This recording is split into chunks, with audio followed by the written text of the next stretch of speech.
মহিলাদের পবিত্র শবে বরাতের রাত্রে নামাজ পড়ার সঠিক নিয়ম, অর্থাৎ পবিত্র লাইলাতুল বারাত অথবা শবে বরাতের রাত্রে মা বোনেরা কিভাবে নামাজ আদায় করবে, তারা কোন পদ্ধতি অবলম্বন করে নামাজ আদায় করতে পারে। কেননা আমরা যারা পুরুষ রয়েছি, আমরা অধিকাংশ পুরুষ যারা মুসলমান আছি, আমরা অনেকেই এই বরকতপূর্ণ রাত্রে মসজিদে গিয়ে নামাজ আদায় করে থাকি। যদি আমাদের কোনো কিছু জানার প্রয়োজন হয়, আমরা ইমাম সাহেব অথবা মুয়াজ্জিন সাহেবের কাছ থেকে জেনে নেই। কিন্তু মা বোনেরা এ বিষয়ে কার কাছ থেকে জানবেন, তাদের মধ্যে অনেকেই মনে প্রশ্ন জেগে থাকে যে আমরা এর সমাধান কাদের মাধ্যমে পাব। তো আজকের ভিডিওর মূল বিষয় হলো মা বোনেরা কীভাবে নামাজ আদায় করবে। নামাজের জন্য মা বোনদের প্রথম শর্তই হলো পবিত্রতা অর্জন করতে হবে এবং আপনাকে একটি নীরব জায়গা, যেখানে আপনার নামাজের কোনো ব্যাঘাত হবে না, কেউ আপনাকে নামাজে বিরক্ত করবে না, আপনার নামাজের মধ্যে কোনো সমস্যা হবে না, আপনার বাসার মধ্যে এরকম একটি জায়গা আপনাকে বেছে নিতে হবে। সেখানে আপনাকে পবিত্রতা অর্জন করে নামাজের জন্য আপনাকে দাঁড়াতে হবে। প্রথমত আপনাকে নিয়ত করতে হবে, অর্থাৎ নিয়ত এভাবেই করতে হবে যে আমি আল্লাহ তাআলার খুশির জন্য পবিত্র বরকতপূর্ণ রাত্রে 2 রাকাত করে অথবা 4 রাকাত করে নফল নামাজ আদায় করতেছি। আল্লাহু আকবার। আপনি এক নিয়তে 2 রাকাত, 4 রাকাত অথবা 8 রাকাত আদায় করতে পারবেন। তবে সবথেকে উত্তম হলো 2 রাকাত করে আপনি আদায় করলে সবথেকে উত্তম হবে। তো আপনি প্রথমে নিয়ত করবেন যে আমি আল্লাহ তাআলার খুশির জন্য 2 রাকাত নফল নামাজ আদায় করতেছি। আল্লাহু আকবার। নিয়ত করার পরে আপনাকে আল্লাহু আকবার বলে হাত বাঁধতে হবে। হাত বাঁধার পরে সানা পাঠ করতে হবে। এরপরে আউযু বিল্লাহ বিসমিল্লাহ পাঠ করে আপনাকে সূরা ফাতিহা পাঠ করতে হবে। সূরা ফাতিহার শেষে আপনাকে যে কোনো একটি কিরাত অর্থাৎ সূরা পাঠ করতে হবে।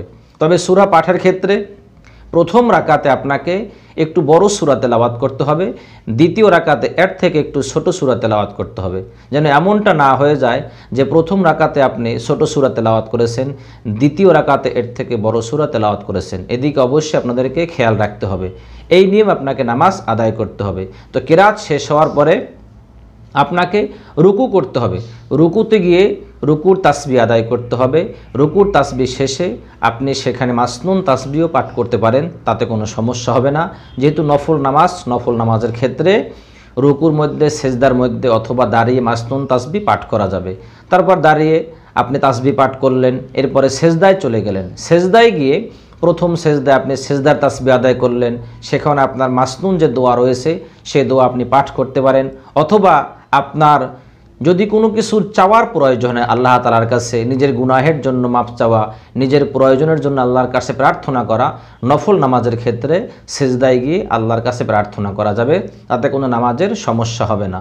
তো প্রথম সেজদা আদায় শেষে তাসবিহ আদায় করলেন, আল্লাহর কাছে আপনি প্রার্থনা করলেন, সেজদা লম্বা করলেন, প্রথম সেজদা থেকে তাকবীর বলে আপনি বসলেন। 2 সেজদার মাঝখানে অত্যন্ত 1 তাসবিহ পরিমাণ সময় দিতে হবে কমপক্ষে। যদি আপনি বেশি পারেন আলহামদুলিল্লাহ, 2 সেজদার মাঝখানে আপনি মাসনুন দোয়া পাঠ করলেন, আল্লাহুম্মা গফিরলি ওয়ারহামনি ওয়াহদিনি ওয়ারযুকনি, এই যে তাসবিহ রয়েছে, দোয়া রয়েছে, এটা আপনি পাঠ করলেন। এরপরে দ্বিতীয় সেজদা করলেন, দ্বিতীয় সেজদায় গিয়ে সেজদার তাসবিহ পাঠ করলেন অথবা আপনি এর সাথে আরও বিভিন্ন দোয়া পাঠ করলেন। ঠিক একই নিয়মে প্রথম রাকাত আপনি যেই রকম আদায় করেছেন, ঠিক অনুরূপভাবে দ্বিতীয় রাকাত আপনি এই নিয়মে, এই পদ্ধতিতে আদায় করবেন, তাহলে আপনার নামাজ পরিপূর্ণ হয়ে যাবে। সাধারণত নামাজ আদায় করার জন্য আপনাকে একাগ্র মন নিয়ে, অর্থাৎ একমাত্র আল্লাহ তাআলার খুশির জন্য এভাবে নামাজ আদায় করতে হবে। যদি আপনারা এই নিয়মে, এই পদ্ধতিতে নামাজ আদায় করতে পারেন, ইনশাআল্লাহ অবশ্যই আপনাদের নামাজ আল্লাহর দরবারে গ্রহণযোগ্য হবে। তবে সবথেকে উত্তম কথা হলো এটা, নামাজ আপনাকে সুন্দর করে আদায় করতে হবে। নামাজ কত রাকাত পড়েছেন এটা মূল বিষয় না, বিষয় হলো আপনার নামাজ যেন সুন্দর রূপে আদায় হয়। তা'দিল আরকান, নামাজের ধারাবাহিকতা রক্ষা করে রুকু, সেজদা, তেলাওয়াত যেন ধীর স্থিরতার সহিত আদায় হয়, যেন খুব তাড়াহুড়ো না হয়ে যায়, এই দিকে আপনাকে অবশ্যই খেয়াল রাখতে হবে। বড্ড তাড়াহুড়ো করে আপনি নামাজ পড়লেন কিন্তু আপনার তা'দিল আরকান, নামাজ ধারাবাহিকতা রক্ষা হলো না, আল্লাহ তাআলার খুশির জন্য নামাজ হলো না, এমনটা না হয়ে যায়। 2 রাকাত করে আপনার যত রাকাত পড়তে মনে চায় আপনি তত রাকাতই পড়তে পারবেন, তাতে কোনো বাধা নিষেধ নেই যে আপনি 8 রাকাত পড়বেন না 10 রাকাত পড়বেন না 20 রাকাত পড়বেন। এটা আপনার নিজের উপর নির্ভর করবে আপনি কত রাকাত পড়তে চান। তবে যে আপনাকে 8 রাকাতই পড়তে হবে এমনটা নয়, অথবা আপনাকে 20 রাকাতই পড়তে হবে এমনটা নয়।